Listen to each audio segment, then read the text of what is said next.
Alright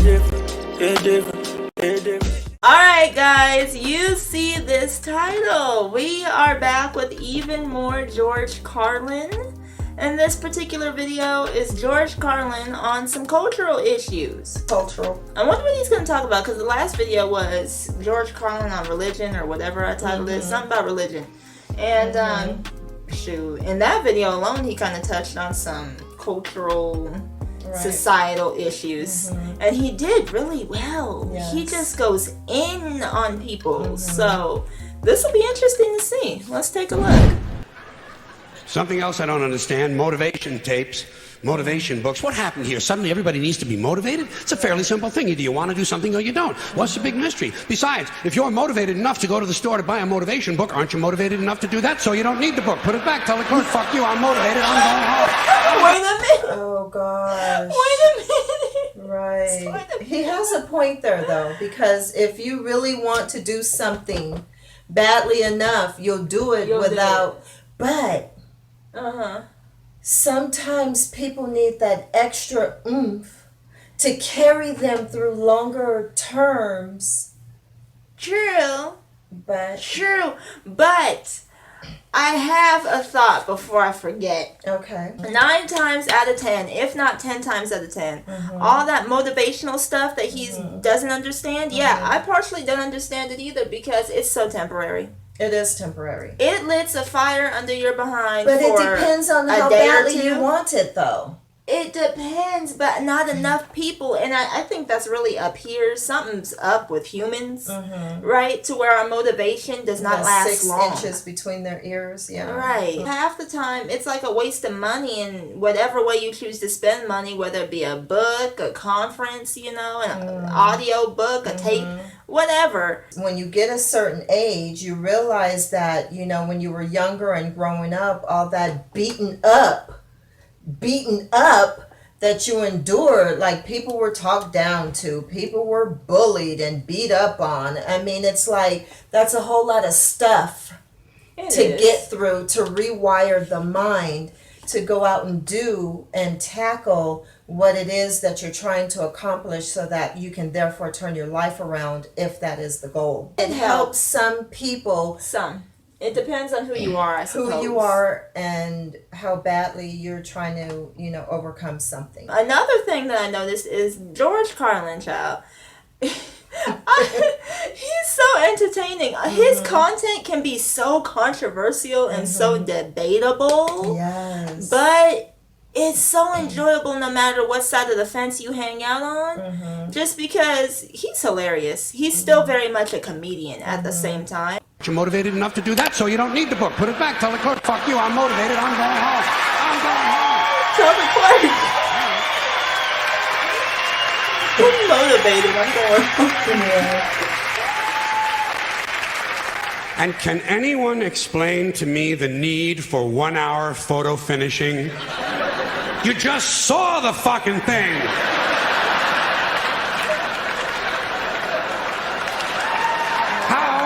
How can you possibly be nostalgic about a concept like a little while ago?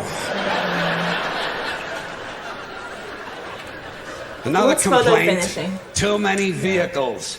There are some families in this country own entirely too many vehicles. Amen. You see them on the highway in an RV. But that's not enough for them. RV's not enough. Behind them, they're towing a motorboat, go-kart, dune buggy, dirt bike, jet ski, snowmobile, parasail, hang glider, windsurfing equipment, a hot air balloon, and a small 2-man deep-sea diving bell. Yes. Doesn't anyone just take a fucking walk anymore? The only thing these people lack is a lunar excursion module. Too many choices, America. It's not healthy. Another abomination. Another abomination. I forgot that word exists. Over 10 years of age, who wear their baseball hats backwards. Bashing 10-year-olds now. White guys, let me tell you something. You're never going to be as cool as black guys. It's never going to happen. You're white and you're lame. Oh, and there's one in the It's a audience. fucking That's why they shined the camera on him. Is that where his inspiration came from? Because you know the audience is at a lower level than the stage, so he can look out and see everything. Right. Is that where his inspiration? Maybe. Wow. We've seen comedians like participate with the audience by either talking directly to them, asking them a question, and then carrying on. We've seen that for sure.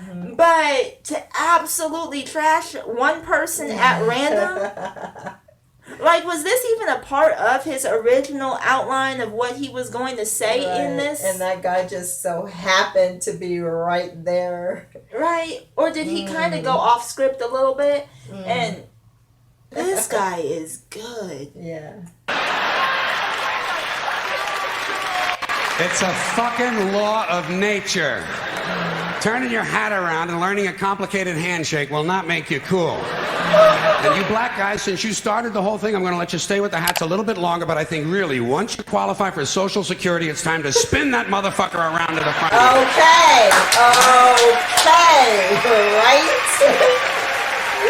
Spin it around. Another tip for the men. The thing with the earrings, it's over. It's been over for a long time. Doesn't mean anything anymore. It was supposed to piss off the squares. The squares are wearing them now. Doesn't mean anything. It's just fucking jewelry. Unless you have an earring with a live baby hanging from it, it's just jewelry. And I want you to know I'm in favor of self-mutilation and personal disfigurement. I've always said there's nothing like puncturing and perforating your skin in a dozen or so places in order to demonstrate your high self-esteem. When I see a young man decorating his scalp with a soldering iron, I say, there's a happy guy. Thinks highly of himself. Along with those sagging pants, honey. Pull them up. Right? I wonder the if days he's going to of that adjust shit. it. I wonder. The days of showing off your underoos, the blue ones, the black ones, the white ones, the red ones, the Tommy Hilfiger ones, the Hanes, the Fruit of the Loom. Right. Listen. Can we stop? And frankly, most people don't even know what it means. Train tracks. Now, thankfully, my eyes have been blessed enough to not see train tracks in public. Listen, pull it up. We're tired of seeing all of that. It's never looked good on anybody. And frankly, people don't understand where it came from. Right. I hope he addresses this. I don't know if he will or not. I don't know. But if y'all only knew where it came from. I'm and sure what some it of meant. y'all do. Some people do. The more seasoned, older people, some of y'all have probably heard. Let's see if he addresses that. That would be a good one. Yeah. Thinks highly of himself. And haven't we gone a little overboard with these colored ribbons for different causes? Every cause has its own colored ribbon now. Red for AIDS, blue for child abuse, pink for breast cancer, green for the rainforest, purple for urban violence. I got a brown one. You know what it means? Eat shit, motherfucker! Eat shit, motherfucker!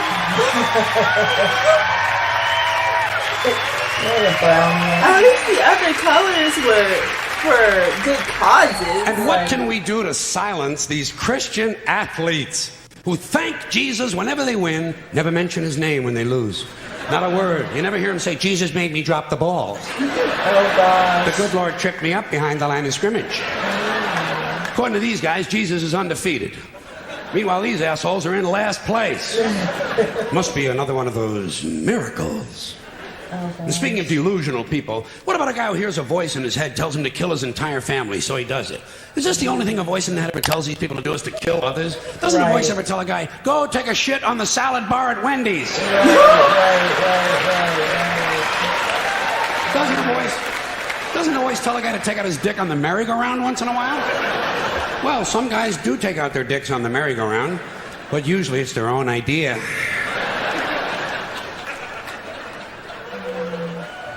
Something else I can do without: aftershave and cologne. And this disgusting shit that men put on their bodies. Just what I need in the elevator. Some guy standing next to me smells like a fucking pine tree. No. I said, go home and wash, you smelly prick. Oh, you smell like the urinal in a Portuguese cat house. God damn, guys are stupid. Guys are really fucking dumb. They think they're gonna get laid with this stuff, you know. Oh yeah, they put it on at home. Oh boy, I'll get laid tonight, I'll get laid tonight. You don't get laid with green shit that comes out of a bottle, okay? And the only smell that's gonna help you get laid might be your own natural scent. You have pheromones. It's a secondary sex characteristic. People in America, nervous about sex. They want to cover that up and disguise it. Guys in Europe, they know how to live. Guy gets in the elevator over there, he smells like a pile of dog shit. Those people are sophisticated.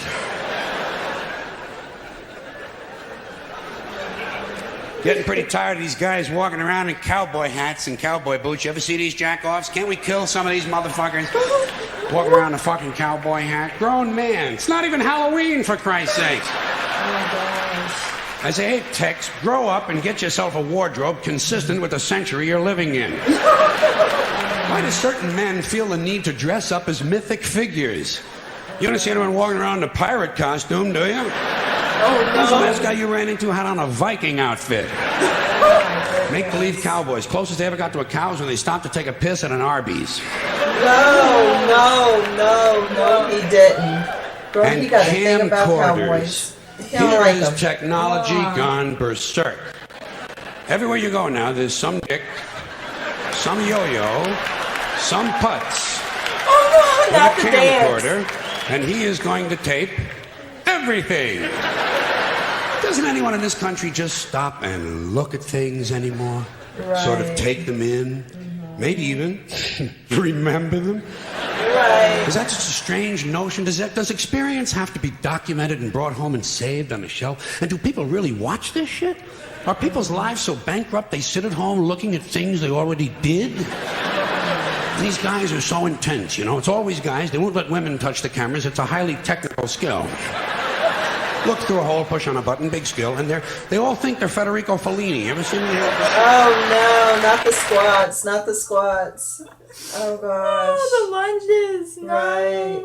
And the whole dance. So he has a problem with cowboys and technology. Yeah, he has a problem with but on the other hand, he definitely has a lot of good points too. Mm-hmm. Although there is one little part that I kind of disagree with somewhat. But let's start with the fact that he actually took the time to roast men. Like, it is so refreshing to see a male comedian roasting men. It's not that I have a problem with people roasting women. Some of it, even I have stated that is kind of true, you know? And I get a laugh out of it. It's perfectly fine. But it is nice to have some acknowledgement of the fact that there are plenty of things that each gender does that doesn't really make a lot of sense. You know? And the fact that he took the time, he might roast women. I won't be mad at that. Right. But the fact that he took the time to roast guys on some things, thank you. Right?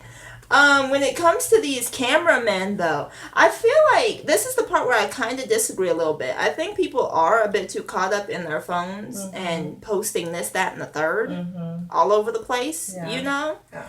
However, filming does have its purpose in a lot of situations, you know? It can bring a lot of wrongdoing to light.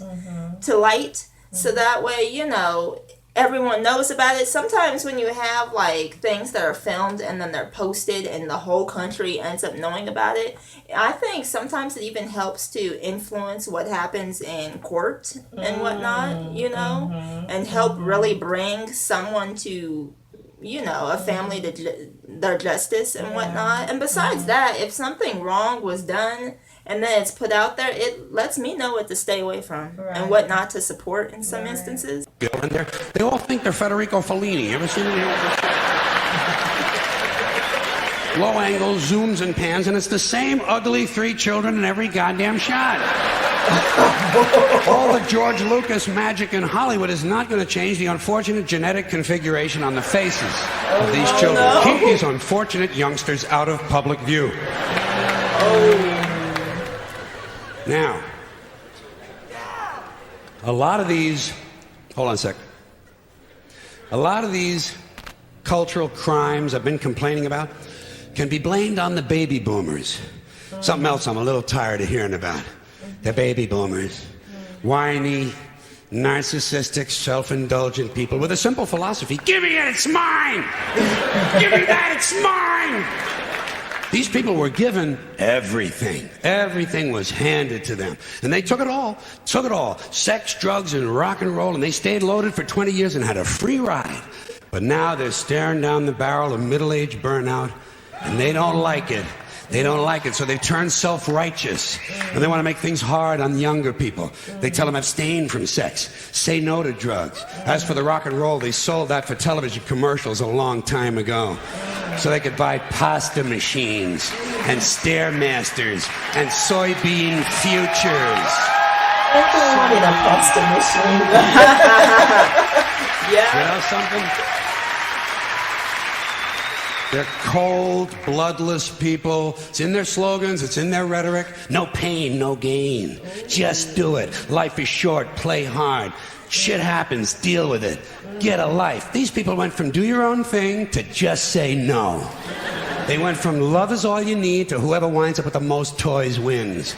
And they went from cocaine to Rogaine. What's Rogaine?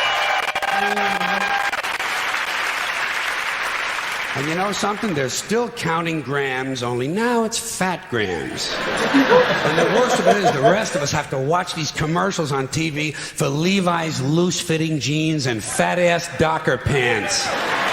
Because these degenerate, yuppie, boomer cocksuckers couldn't keep their hands off the croissants and the Haagen-Dazs.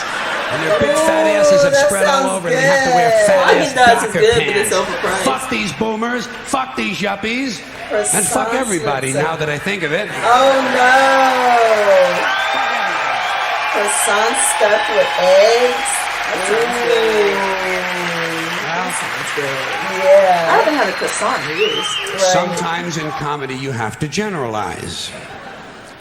Now there's one thing you might have noticed I don't complain about. Politicians. Everybody complains about politicians. Everybody says they suck. Well, where do people think these politicians did you hear that guy in the audience? They don't fall out of the sky. They don't pass through a membrane from another reality. They come from American parents and American families, American homes, American schools, American churches, American businesses, and American universities, and they're elected by American citizens. This is the best we can do, folks. This is what we have to offer. It's what our system produces. Garbage in, garbage out. If you have selfish, ignorant citizens, you're going to get selfish, ignorant leaders. And term limits ain't going to do you any good. You're just going to wind up with a brand new bunch of selfish, ignorant Americans. So maybe it's not the politicians who suck. Maybe something else sucks around here. Like the public. Yeah, the public sucks. There's a nice campaign slogan for somebody. The public sucks. That's true. Fuck hope. Fuck hope. Because if it's really just the fault of these politicians, then where are all the other bright people of conscience? Where are all the bright, honest, intelligent Americans ready to step in and save the nation and lead the way? We don't have people like that in this country. Everybody's at the mall, scratching his ass, picking his nose, taking his credit card out of his fanny pack and buying a pair of sneakers with lights in them. So I have solved this little political dilemma for myself in a very simple way. On election day, I stay home. I don't vote. Fuck them. Fuck them. I don't vote. Two reasons I don't vote. First of all, it's meaningless. This country was bought and sold and paid for a long time ago. The shit they shuffle around every 4 years doesn't mean a fucking thing. And secondly, I don't vote because I believe if you vote, you have no right to complain. People like to twist that around, I know. They say, well, if you don't vote, you have no right to complain. But where's the logic in that? It goes both ways, though. If you vote and you elect dishonest, incompetent people and they get into office and screw everything up, well, you are responsible for what they have done. You caused the problem. You voted them in. You have no right to complain. I, on the other hand, who did not vote, who, in fact, did not even leave the house on election day, am in no way responsible for what these people have done and have every right to complain as loud as I want about the mess you created that I had nothing to do with. So I know that a little later on this year you're going to have another one of those really swell presidential elections that you like so much. You'll enjoy yourselves. It'll be a lot of fun. I'm sure as soon as the election is over, your country will improve immediately. As for me, I'll be home on that day doing essentially the same thing as you. The only difference is when I get finished masturbating, I'm going to have a little something to show for it, folks. Thank you very much. He is awesome. He's amazing. Yeah. Or was. May he rest in peace. Yes. But, wow. He went in, and there's so much that he causes you to think about while watching him, to where I'm trying not to pause this video every 2 seconds. Right. When it comes to elections, you know he does have a point. Yes. I've never thought of it like this at all. And that's one of the great things about watching comedians, you know, and just listening to other people talk in general. He has a point. Like, all of these people are simply people, but I think we're looking for a lot of superheroes. And we need to leave the superheroes to Marvel Studios. We do. Like, all of that is scripts, acting, costumes, lighting, makeup. Like, that's it. When it comes to politicians and whatnot, we want this, that, and the third done. And yes, it probably can be possible. But they're just a bunch of people like the rest of us. We're looking for superheroes where there are none. Especially in this country. Like, society is getting worse by the second. Do I personally vote? Yes. Because I think everyone does have their opinion on who might be better. Neither option half the time is that good anyway. Right. But I really enjoy his way of addressing issues because all comedians do address things, you know, and give their opinions. They still keep it light and airy and comedic. I guess maybe partially so they don't get canceled. Since that's a big thing right now. Right. George Carlin didn't care when he was doing comedy, and I highly doubt he would care today. We could use George Carlin right now. George Carlin, child, he doesn't care about people's sensitivity. And if we still had a version of George Carlin, if we can't have him himself, you know, I think that would help when it comes to the sensitivity in comedy. We just need somebody to knock us out of this sensitivity coma or whatever it is that we're all in. His style of addressing issues honestly feels like TED Talks. But they're not boring conferences with a bunch of nerdy facts about one subject, you know? Highly opinion-based his comedy, but it feels like a TED Talk to where he's really just hammering it out, but he still throws things in there. Like, I just like his style, and it's drastically different from anybody else's. And I love it. And I love it, you know? And I think the fact that he does so unapologetically is a refreshing change. It is. Definitely let us know if you would like for us to react to more George Carlin videos. Don't forget to like and subscribe while you're down there. And we will see y'all in our next one. Bye, guys.